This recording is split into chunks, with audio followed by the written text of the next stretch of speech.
Hello, good morning all the students. आज की nuclear class में हम नाभिक के वैद्युत चतुर्थ आगमन के बारे में पढ़ेंगे, जो कि नाभिक के अंदर अलग अलग प्रकार से जो आवेश का वितरण होता है उसके कारण उत्पन्न होता है। अभी तक की जितनी भी क्लास हुई न्यूक्लियर की, उन सबके अंदर हमने जितने भी मॉडल्स पढ़े, नाभिक के स्पिन पढ़ी, नाभिक के अंदर जो अलग अलग प्रकार के न्यूक्लियाई होते हैं, जैसे कि समस्थानिक, समभारिक, समन्यूट्रॉनिक तथा मिरर न्यूक्लियर, ये सारे के सारे क्या थे, उस नाभिक के अंदर जो आवेश का वितरण अलग अलग तरीके से होता है कि मतलब नाभिक के अंदर कितने प्रोटॉन है, कितने न्यूट्रॉन है, उन सबके ऊपर डिपेंड करता था। उसके बाद नाभिक के अंदर जो स्पिन थी, वो स्पिन भी किसके ऊपर डिपेंड करती थी, वो भी प्रोटॉन न्यूट्रॉन उसके आवेश के ऊपर डिपेंड करती थी। और हाफ स्टेटर का प्रयोग पड़ा, जिसके अंदर इलेक्ट्रॉन पुंज का क्या होता था, प्रकीर्णन होता था, वो भी नाभिक के अंदर उपस्थित आवेश के कारण होता था। रदरफोर्ड मॉडल के अंदर अल्फा कणों का प्रकीर्णन पड़ा, वो भी किसके ऊपर डिपेंड करता था, वो भी नाभिक के अंदर आवेश वितरण के ऊपर डिपेंड करता था, जिसके आधार के ऊपर प्रकीर्णन, जो नाभिक के आवेश का प्रकीर्णन परिक्षेत्र होता था, उसके अंदर कोई भी आवेश आता था तो क्या होता था, वो उस नाभिक के अंदर उपस्थित कूलम्ब प्रतिकर्षण बल के कारण प्रतिकर्षित होता था और अपने पथ से विचलित हो जाता था, जिसे हम क्या बोलते थे, प्रकीर्णन बोलते थे। तो जितनी भी चीजें बनी वो सब चीजें किसके ऊपर डिपेंड करती थी, वो सारी की सारी नाभिक के जो आवेश वितरण है उसके ऊपर डिपेंड करती थी। आज भी तो ये लास्ट टॉपिक है इस यूनिट के अंदर, सेकंड लास्ट टॉपिक। इसके बाद एक रवि का मेथड बच जाएगा, जिसे हम बाद में पढ़ेंगे। लेकिन जो टॉपिक ये रहा आज वाला इंपॉर्टेंट टॉपिक, जो भी नाभिक के वैद्युत चतुर्थ आगमन है, ये भी किसके ऊपर डिपेंड करता है, ये भी नाभिक के अंदर जो आवेश वितरण किया गया होता है उसका डिपेंड करता है। अभी तक जितनी भी चीजें पढ़ी थी वो सब एक क्या थी, सममित आकृति के अंदर जो आवेश का वितरण होता है उसके कारण, क्योंकि आपने जब नाभिक के अंदर चुंबकीय द्विध्रुव आगमन पढ़ा, वो भी किसके ऊपर डिपेंड करता है। जब कोई नाभिक के अंदर आवेश जैसे प्रोटॉन या न्यूट्रॉन, कोई भी अगर नाभिक के अंदर किसी बिंदु के सापेक्ष वर्ताकार पथ में चक्कर लगाते हैं तो उसके कारण वृत्तीय धारा उत्पन्न होती है। उस वृत्तीय धारा के कारण अगर उत्पन्न चुंबकीय क्षेत्र अगर किसी बिंदु के अगर चारों ओर घूर्णन करता है तो चुंबकीय द्विध्रुव आगमन उत्पन्न होता है। वो भी किसके कारण था, वो भी क्या कैसे आती थी, सममित आकृति थी किसी बिंदु के सापेक्ष, उस वजह से चुंबकीय द्विध्रुव आगमन उत्पन्न हो रहा था, चुंबकीय द्विध्रुव आगमन उत्पन्न हो रहा था नाभिक के अंदर। लेकिन अगर वहीं पर अगर आप इस आकृति के अंदर वैद्युत चतुर्थ आगमन का मान ज्ञात करना चाहे तो उसका मान क्या होता है, 0 होता है। क्यों? क्योंकि आप लोगों को मालूम होगा अगर सममित आकृति है तो इस सममित आकृति के अंदर आवेश तीनों दिशाओं में क्या होता है, x y z तीनों अक्ष के सापेक्ष एक समान रूप से वितरित होता है। लेकिन वैद्युत चतुर्थ आगमन जो उत्पन्न होगा वो नाभिक के अंदर क्या होगा, हम ये कह सकते हैं या तो उसकी आकृति जैसे दीर्घवृत्तीय आकृति हो, या फिर हम दीर्घवृत्तीय आकृति के अंदर अपने लोगों को मालूम है कि दीर्घवृत्तीय आकृति के अंदर क्या होता है, किसी एक अक्ष के अनुदिश क्या होगा, आवेश का वितरण होगा। या फिर हम ये कह सकते हैं कि अगर नाभिक के अंदर आवेश का वितरण एक असममित आकृति के अंदर किया गया है तब भी उसके अंदर उन आवेश के कारण जो आघूर्ण उत्पन्न होगा उसको कैसा आगमन बोलेंगे, वैद्युत चतुर्थ आगमन बोलेंगे। एक तो ये चीज होगी, एक तो कारण ये हो गया इसका कि वैद्युत चतुर्थ आगमन क्या उत्पन्न होगा, अगर उसके जो आवेश का वितरण हो किस प्रकार से, किसी अक्ष के अनुदिश हो, या तो x अक्ष के अनुदिश हो जाए, या फिर z अक्ष के अनुदिश हो जाए, या फिर y अक्ष के अनुदिश हो जाए, किसी भी अक्ष के अनुदिश हो जाए, तो उस कंडीशन के जो आवेश का वितरण होता है उसके कारण जो घूर्णन उत्पन्न होता है उसको कौन सा घूर्णन बोलेंगे, आपको वैद्युत चतुर्थ आगमन बोलेंगे। दूसरी चीज, इस प्रकार के आवेश के वितरण के साथ साथ में अगर नाभिक के अंदर कक्षीय जो आवेश उपस्थित है उनके कक्षीय तथा चक्रण कोणीय संवेग का योग है वो I बराबर, हम लोग को मालूम I बराबर क्या होता है, L vector plus S vector. अगर इसका मान ≥1 भी नहीं होगा तो उस कंडीशन की नाभिक के अंदर वैद्युत चतुर्थ आगमन उत्पन्न होगा। ये दो कंडीशन, एक तो कौन सी और कैसे आकृति होगी, इस प्रकार की आकृति के अंदर आवेश का उत्पन्न होगा तब नाभिक के अंदर क्या होगा, चतुर्थ आगमन उत्पन्न होगा। दूसरी कंडीशन कौन सी होगी, जब I का मान कुल कोणीय संवेग का मान क्या हो जाए ≥1 होगा तब भी कोणीय संवेग के कारण हमें क्या मिल जाएगा, वैद्युत चतुर्थ आगमन मिलेगा। तीसरी चीज ये कि हम वैद्युत चतुर्थ आगमन निकालने के लिए, वैद्युत चतुर्थ आगमन निकालने के लिए हमें क्या करना पड़ेगा, एक बिंदु आवेश के सापेक्ष किसी बिंदु A के ऊपर हमें क्या करना पड़ेगा, वैद्युत विभव निकालना पड़ेगा।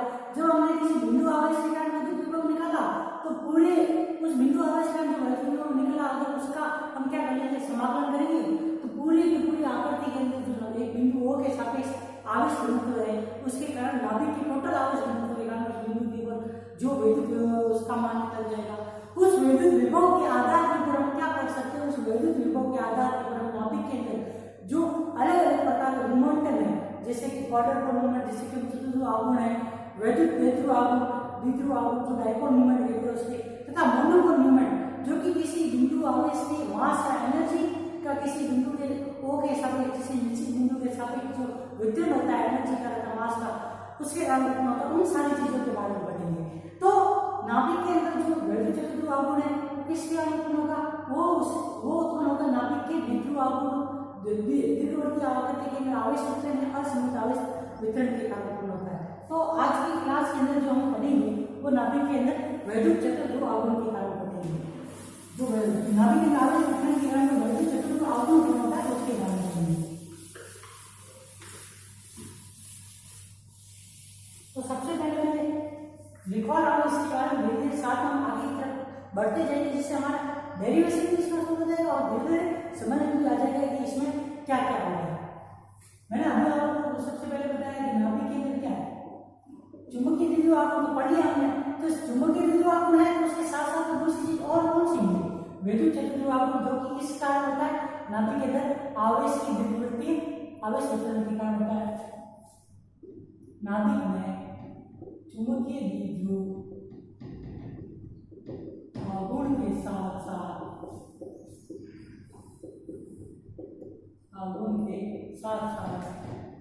वैद्युत चतुर्ध्रुव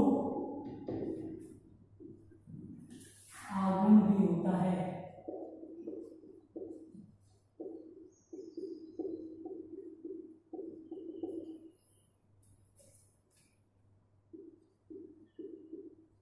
यह आघूर्ण नाभिक में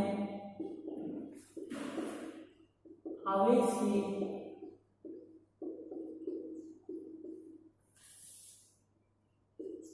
दीर्घवर्तीय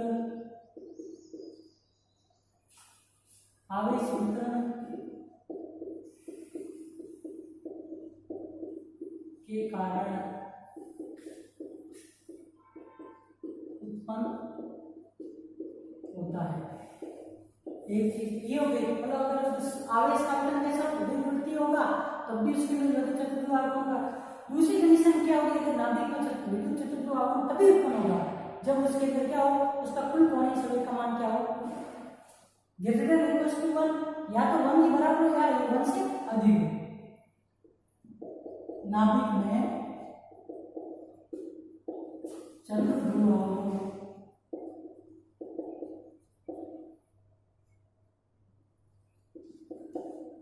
तभी उत्पन्न या तभी संभव है जब उसका कुल कोणीय संवेग आई क्या होता है? Greater than equal to. ये दो पॉइंट वैद्युत चतुर्ध्रुव आघूर्ण के लिए बहुत ही ज्यादा उत्पन्न जरूरी है। तीसरी चीज ये कि नाभिक के अंदर जो वैद्युत द्विध्रुव आघूर्ण है, हमने ये तो पढ़ते हैं कि चुंबकीय द्विध्रुव आघूर्ण तो क्या है? नाभिक के अंदर आवेशों के किसी बिंदु के साथ किसी बिंदु के साथ जुड़ने के कारण उत्पन्न होता है। पर तीसरी चीज ये है कि नाभिक के अंदर वैद्युत द्विध्रुव आघूर्ण जीरो क्या होता है? वैद्युत द्विध्रुव आघूर्ण का जीरो होने का कारण ये होता है कि नाभिक के अंदर आवेश वितरण है Q तथा उस आवेश के कारण उसका द्रव्यमान m है। ये दोनों क्या होते हैं? एक ही बिंदु में जितने भी आवेश होंगे उन सबका द्रव्यमान केंद्र एक ही जगह पे होगा तथा टोटल आवेश का केंद्र क्या होता है? एक ही बिंदु के ऊपर होता है। उस वजह से बीच की दूरी क्या होती है? नेग्लिजिबल हो जाती है। और हम लोगों का मानना वैद्युत द्विध्रुव आघूर्ण क्या होता है? दो आवेशों के बीच की दूरी के ऊपर डिपेंड करता है। अगर बीच की दूरी नहीं है तो उस कंडीशन के अंदर क्या हो जाता है? नाभिक के अंदर वैद्युत द्विध्रुव आघूर्ण का मान क्या होता है? जीरो होता है। तो नाभिक के अंदर तीसरा बन क्या है? नाभिक में वैद्युत द्विध्रुव आघूर्ण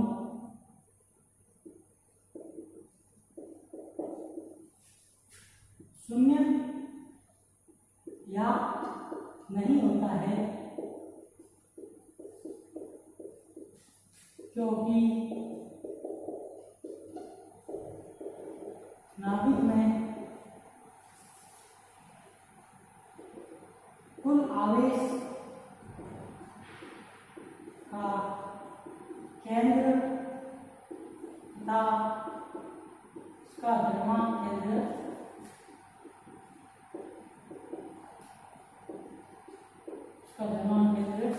एक ही बिंदु पर स्थित होते हैं। अब ये तो बात हो गई कि मतलब किस कारण से ये दो चीजें होती है और किस कारण से ये दो चीजें नहीं होती। अब इसकी जो प्रैक्टिकली जो इसका फॉर्मूला होगा नाभिक के अंदर विद्युत विभवाओं का, उसको ज्ञात करना है। उसके लिए क्या करेंगे, हम सबसे पहले एक अल्पांश आवेश मानेंगे जो बिंदु O के O से किस दूरी के ऊपर r दूरी पे स्थित होगा। इस अल्पांश के कारण बिंदु O से r दूरी के ऊपर, या आप मान सकते हो कि z दूरी के ऊपर, z दिशा के ऊपर से बिंदु A के ऊपर इस आवेश अल्पांश आवेश के कारण जो विद्युत विभव उसका मान ज्ञात करेंगे। उसके साथ में हम पूरे आवेश के कारण उस बिंदु के ऊपर विद्युत विभव ज्ञात करेंगे। जब पूरे आवेश के कारण विद्युत विभव ज्ञात करेंगे, उस कंडीशन के अंदर हमें तीन अलग अलग टर्म्स मिलेगी, जो कि मोनोपोल मोमेंट, डाइपोल मोमेंट तथा क्वाड्रुपोल मोमेंट की टर्म्स होगी। उस आधार पर हम क्या कर सकते हैं, किसी भी नाभिक के अंदर क्वाड्रुपोल मोमेंट का मान ज्ञात कर सकते हैं। तो माना कि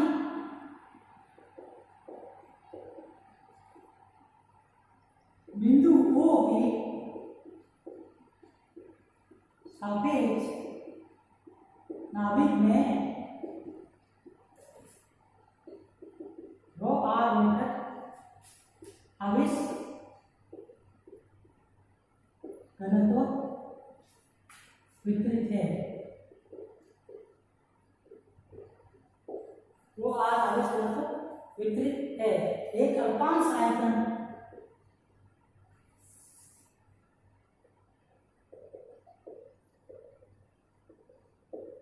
dv बिंदु O से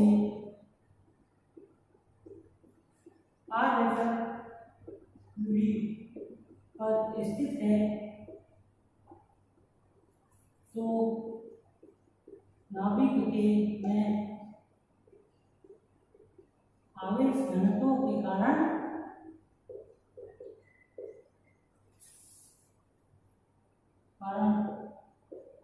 अल्पांश पर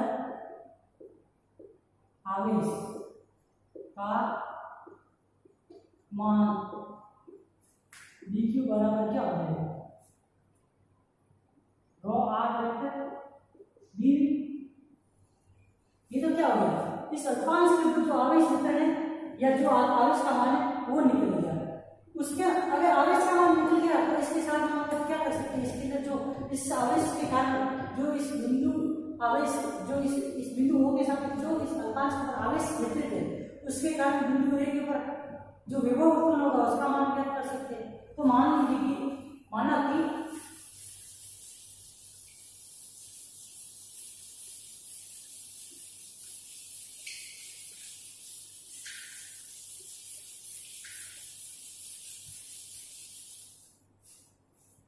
बिंदु O से आप देखेंगे तो एक बिंदु A की दूरी कितनी है, r। तो इस वजह से OA वेक्टर का मान क्या हो जाएगा, r वेक्टर के बराबर। उसी प्रकार से अगर हम देखें कि जो बिंदु आवेश है या अल्पांश आवेश है देखिए उससे जो A की दूरी वो कितनी है, A वेक्टर है। तो इस अल्पांश आयतन के आवेश के कारण बिंदु A के आवेश का वितरण या आवेश के कारण जो विद्युत विभव उत्पन्न होगा उसका मान ज्ञात कर सकते हैं। इससे कि मान लीजिए माना कि बिंदु O से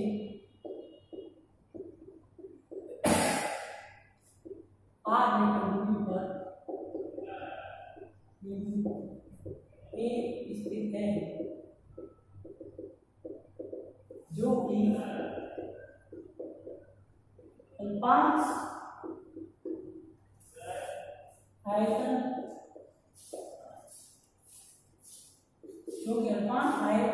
आवेश से A वेक्टर दूरी पर स्थित है, तो इस बिंदु पर आवेश अल्पांश आवेश के कारण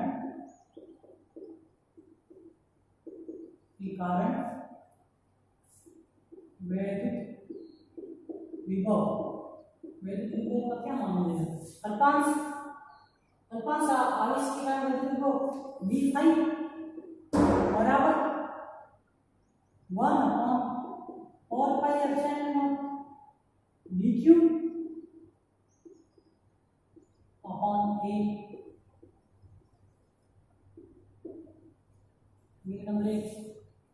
नंबर 1, नाभिक के कुल आवेश के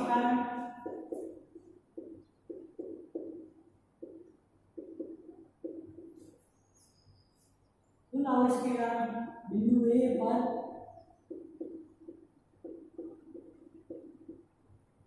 वैद्युत विभव, इसका अगर हम क्या करेंगे, समाकलन कर लेंगे तो हमें कुल आवेश के कारण जो वैद्युत विभव होगा उसके बारे में पता चल जाएगा।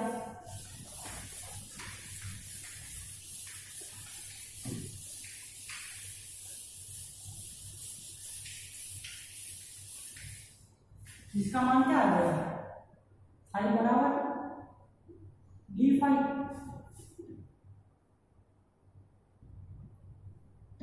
1/4 pi epsilon dq upon a। इस dq का मान हमको मालूम है, रो आर dv वेक्टर था, आज हमने पढ़ा था बीसी के अंदर। 1/4 pi epsilon rho r vector dv upon a। ये तो इस नाभिक की जो आवेश उत्पन्न होगा उसके बाद में पता चलेगा। अब हम लोगों को मालूम है कि जो इसके अंदर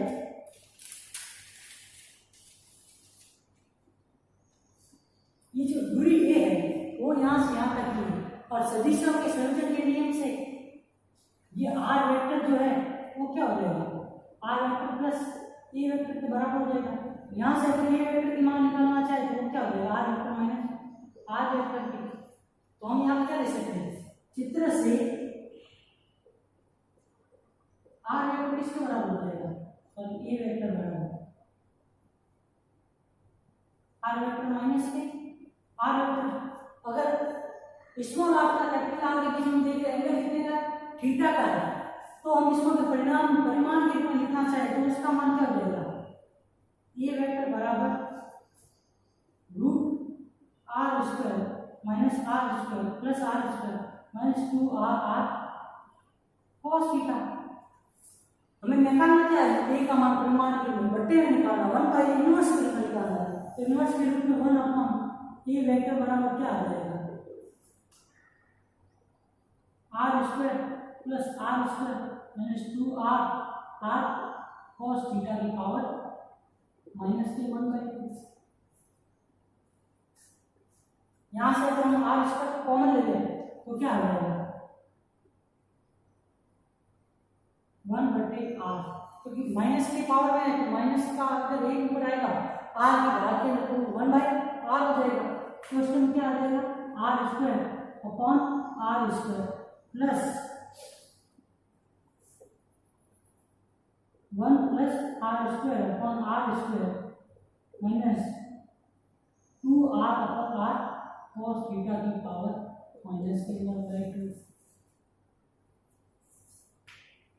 अब यहां से हम क्या करेंगे? इसका जो आप देखोगे कि यहाँ पे जो r है कैपिटल r क्या है? वेरी वेरी ग्रेटर r से बड़ा है। तो उस कंडीशन में हम क्या करेंगे? द्विपद करने से इसका विस्तार करेंगे।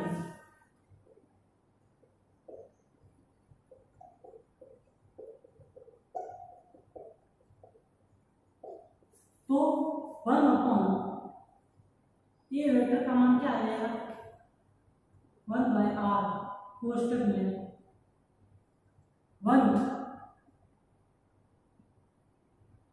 Minus 1/2 r square upon r square minus 2r cos theta upon capital R plus 3/8 कोष्टक में r square upon 2r square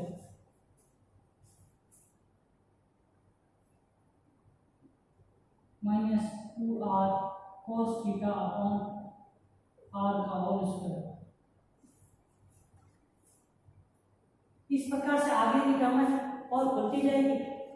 तो हमको तो कितने काम पर 3 टर्म्स तक का यूज करना है, जैसे monopole moment, dipole moment, quadrupole moment. हमको क्या काम करना है, क्वाड्रुपोल मोमेंट तक क्या करना है, तब इसका विस्तार कितने टर्म्स तक ही करेंगे, सिर्फ 3 टर्म्स तक ही इसका विस्तार करेंगे। अब इसको जब और आगे सॉल्व करेंगे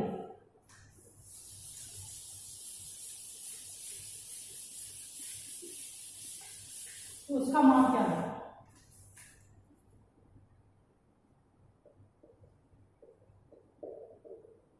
वन बाय हाफ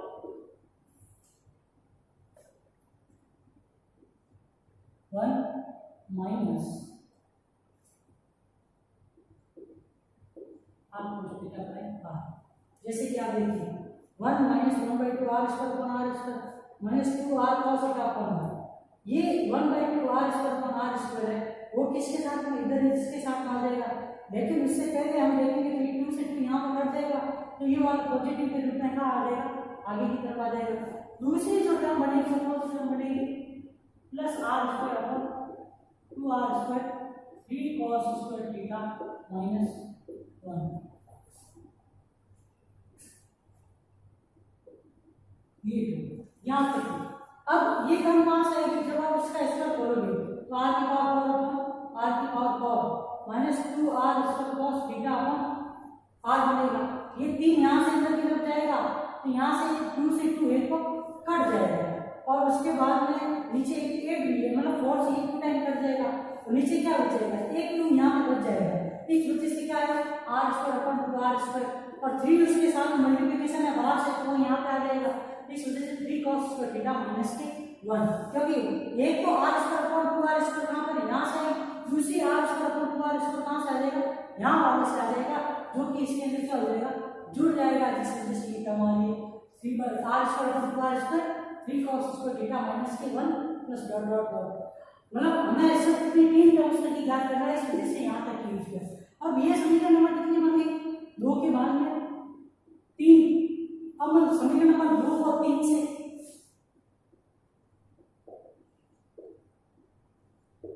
3 से जो 5 का मान है, टोटल पोटेंशियल का मान, वो क्या आ जाएगा 1 upon 4 pi epsilon not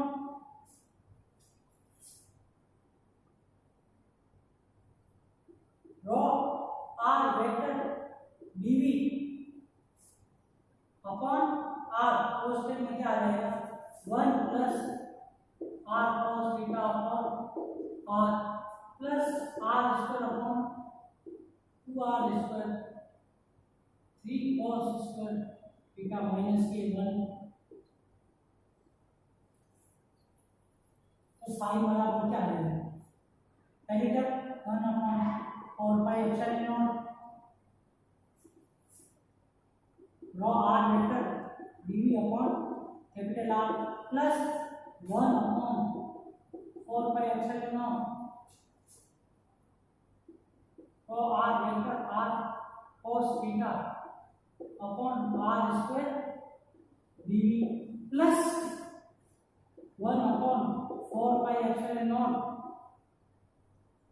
rho r vector r square upon 2r cube 1 upon 4 pi epsilon not rho r vector r square 3 cos square theta minus के 1 अपॉन 2r क्यूब। ये यहाँ तक निकल गए। अब देखिए यहाँ पे 3 टर्म है, 1 2 3 टर्म में से जो पहली टर्म है वो तो किसको बताइए, सिंपल चार्ज के कारण जो विद्युत विभव उत्पन्न होता है उसके चार, एक सिंगल आवेश के चारों तरफ अगर कोई आवेश आते उसके कारण जो विद्युत विभव उत्पन्न होगा वो इसके द्वारा बताया जाएगा। अगर वहीं पर दो आवेशों के बीच की दूरी r हो तो उसके कारण जो विद्युत विभव उत्पन्न होगा या डाइपोल मोमेंट के कारण जो विद्युत विभव उत्पन्न होगा उसका मान क्या हो जाएगा, यहाँ से निकल जाएगा। और तीसरा, अगर आवेश का मतलब क्या हो, विद्युत विभव हो तो उस वजह से जो आवेश का मतलब होगा उसका मान किससे निकल जाएगा, इस इक्वेशन में निकल जाएगा।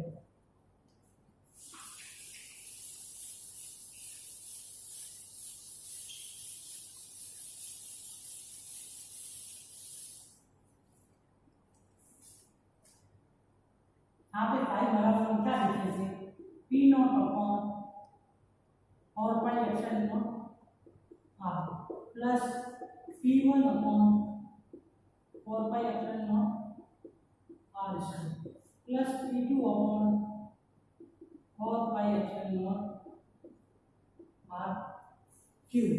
मतलब ये तीन चीजें इस तरह से हम लिख सकते हैं, जहां पर हम क्या बता सकते हैं, सॉरी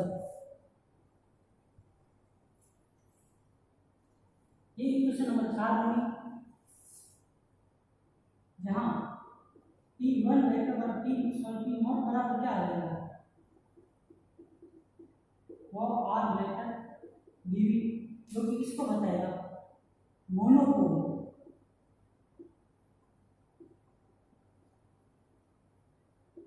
मतलब एकल ध्रुव आवेश, मतलब किसी सिंगल आवेश के कारण, मतलब अगर किसी बिंदु के सापेक्ष हमने किसी आवेश का वितरण किया है या उसके मास का या एनर्जी का वितरण करते हैं, तो उसके कारण जो उस एक सिंगल आवेश का जो मोमेंटम उत्पन्न होगा उसको कौन सा मोमेंटम बोलेंगे, मोनोपोल मोमेंट।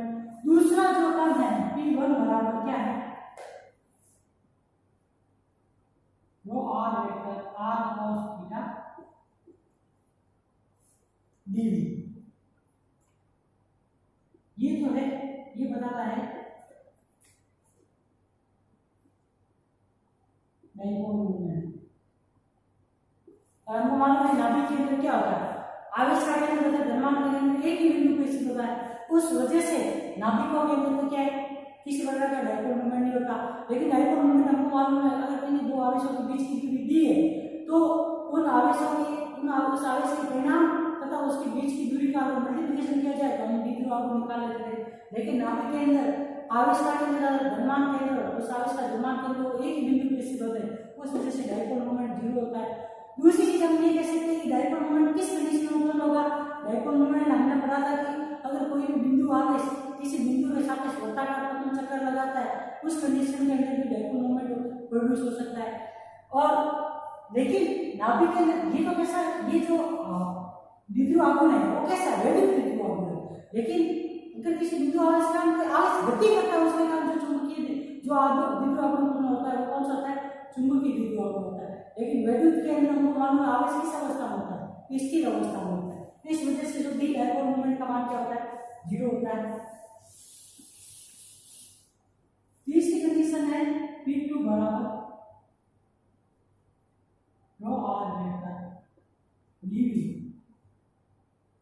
अपॉन 2 कोष्ठक में लिख सकते 3 cos स्क्वायर थीटा माइनस के 1। ये जो है वो है आपके कॉर्नर मूवमेंट, मतलब जो आवेश के अंदर आवेश जो किसी नाभिक के अंदर जो आवेश का वितरण किस प्रकार से आवेश मतलब एक अक्ष के सापेक्ष है या इस प्रकार से किसी अक्ष के सापेक्ष है, उस कंडीशन के अंदर जो आघूर्ण उत्पन्न होता है आवेश के कारण, उस आघूर्ण को कौन सा आघूर्ण बोलते हैं, क्वाड्रपोल या फिर विद्युत चतुर्ध्रुव आघूर्ण बोलेंगे। और हमें जो निकालना था वो इसी का यूज था, या हमें जो चीज चाहिए थी वो यही थी। और चित्र के अंदर आपको मालूम है जेड बराबर क्या है, r cos theta, cos theta हम क्या लिख सकते हैं, जेड आर इसको लिख सकते हैं।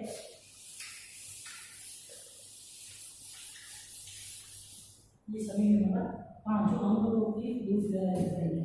यहाँ से देखिए, अब यहाँ पे जो नाभिक के अंदर हमको मालूम चल गया कि नाभिक के अंदर जो चतुर्थ आघूर्ण है उसको किससे लिखेंगे, इससे लिखेंगे। तो नाभिक का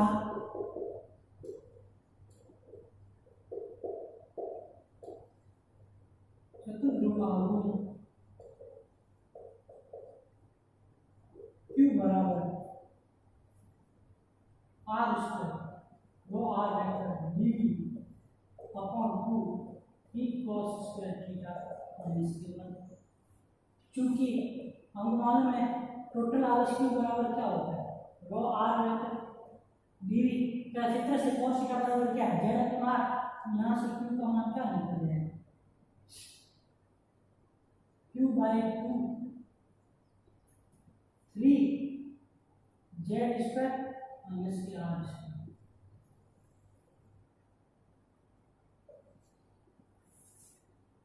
या किसी भी नाभिक के अंदर जो आवेश वितरण किया गया होगा उसके लिए जो विद्युत चतुर्भुज आघूर्ण है उसका ये सूत्र है। अगर आवेश का वितरण z अक्ष के अनुदिश से या किसी धनात्मक अक्ष के अनुदिश से या ऋणात्मक अक्ष के अनुदिश से या x अक्ष के अनुदिश से या y अक्ष के अनुदिश से तो उस आधार पर q का मान ज्ञात कर सकते हैं। और हम लोगों को मालूम है त्रिविम निर्देश तंत्र के अंदर जो स्थिति सदिश होता है सदिशों का उसके लिए जो r वेक्टर बराबर क्या होता है x vector plus y vector plus z vector के बराबर। यहाँ पे r का अगर परिणाम निकालना चाहिए r स्क्वायर का मान निकालना चाहिए तो वो r स्क्वायर किसके बराबर आता है x square plus y square plus z square के बराबर होता है। अब उसी आधार के ऊपर हम इसकी तीन कंडीशन पढ़ेंगे जिसमें एक बार अगर मान लो q की वैल्यू 0 है तो किस कारण से होगी। दूसरी चीज अगर q का मान पॉजिटिव है या q का मान नेगेटिव है तो तीन ही कंडीशन कौन सी किस वजह से होती है किस कारण से उत्पन्न होती है उन चीजों की बात करेंगे।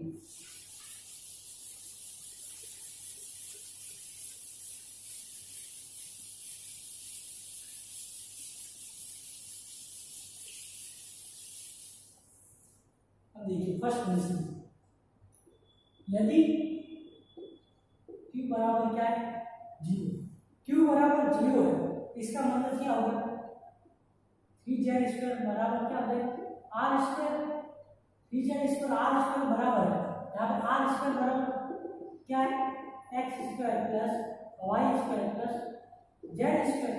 ये r स्क्वायर 3z स्क्वायर किस कंडीशन में बराबर हो सकता है यदि क्या आ जाएगा x बराबर y बराबर z।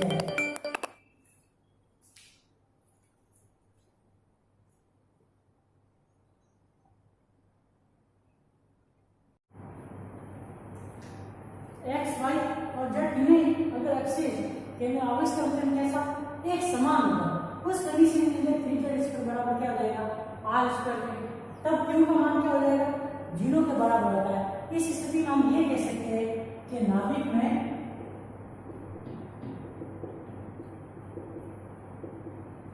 आवेश का वितरण सभी दिशाओं में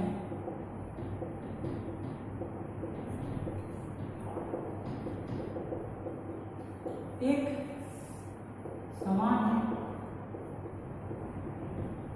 सभी दिशा में कैसा है एक समान अर्थात हम ये कह सकते हैं कि उसका आवेश वितरण कैसा है गोलीय सममिति होगा। गोलीय सममिति होगी उसका कंडीशन क्या होगी तीनों उत्सर्ग की बिंदु केंद्र बिंदु से कैसे होगी एक समान दूरी होगी ये भी कह सकते हैं। अर्थात आवेश गोलीय सममित में वितरित है। जो इसका डायग्राम होगा वो किस प्रकार से होगा इसका वितरण ये क्या होगा इस प्रकार से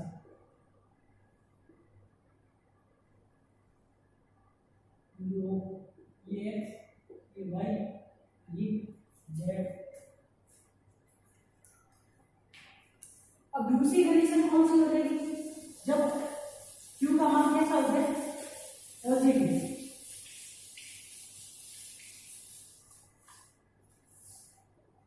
यदि क्या है q पॉजिटिव किस कंडीशन होगा जब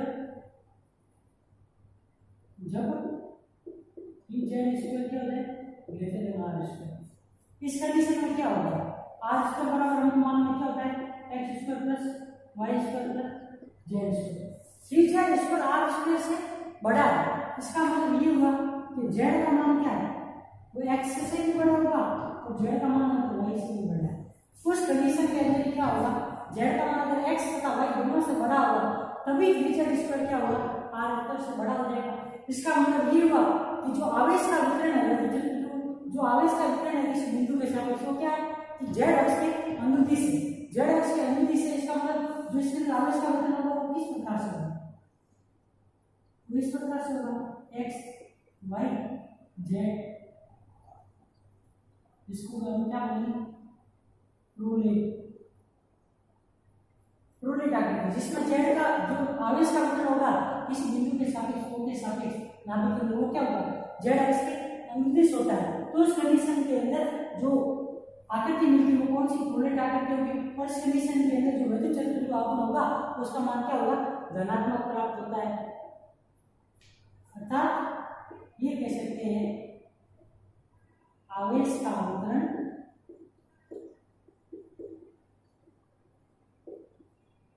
z अक्ष के अनुदिश है।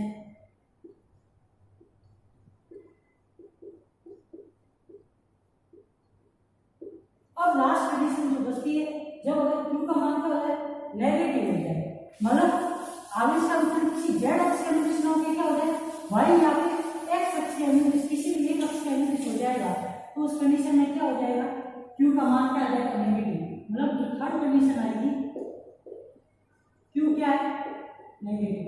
तो नेगेटिव कब हो सकता है, जब 3z square less than r square, उस कंडीशन में क्या हो जाएगा, z less than x and z less than y, z less than x या z लेस देन y, तो उस कंडीशन में आवेश का वितरण क्या हो जाएगा, आवेश का वितरण x या y अक्ष के अनुदिश होगा।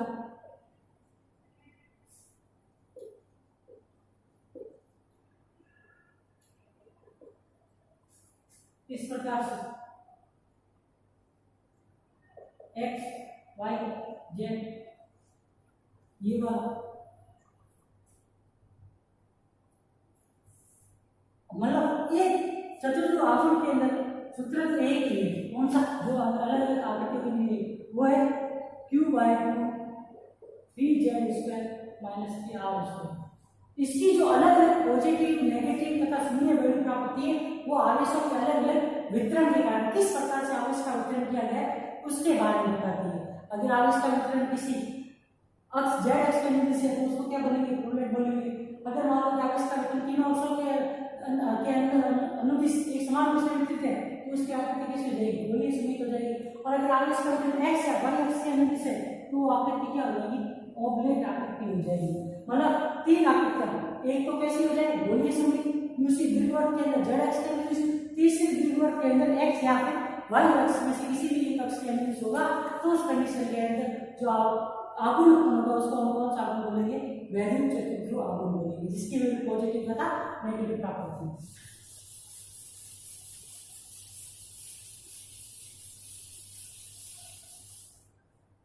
अब ये जो Q है इसकी विमा हम लोग को मालूम है कि चार्ज है, आप यहाँ देखोगे कि इसकी विमा किसके, 3z square minus r square, किसके ऊपर डिपेंड करेगी, किसके समान है, इसकी विमा जो है वो क्या होती है, क्षेत्रफल के समान होती है,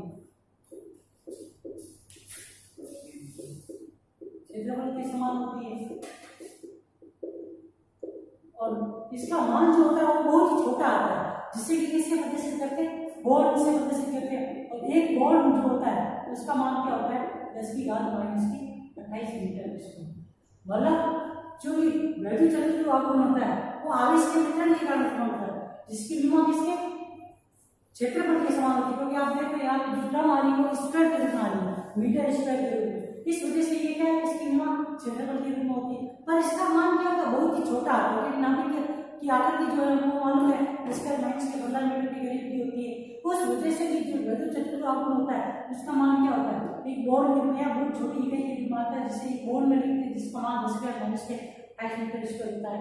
और तीसरी चीज ये, इसकी सहायता से, वैद्युत चतुर्ध्रुव आघूर्ण की सहायता से इसकी संरचना हमने देखा था, ऐसी संरचना, ये संरचना, ऑब्लेट संरचना, पुलरेट संरचना तथा गोलीय संरचना, ये सारी संरचना किस आधार पर बनी, वैद्युत चतुर्ध्रुव आघूर्ण के आधार पर। इस वजह से ये भी कहते हैं कि वैद्युत चतुर्ध्रुव आघूर्ण की सहायता से हम किसी भी नाभिक की आकृति किस प्रकार से, उसकी संरचनात्मक व्यवस्था किस प्रकार की, उसके बारे में भी पता कर सकते हैं।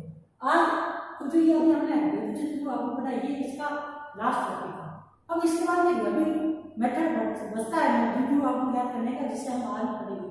जो कल की नेक्स्ट क्लास में इसमें हम क्या करेंगे, सेकंड यूनिट है इसकी, उसके बारे में उसकी जो बॉन्डिंग एनर्जी, जो बंधन ऊर्जा है नाभिक की, उससे स्टार्ट करेंगे आगे।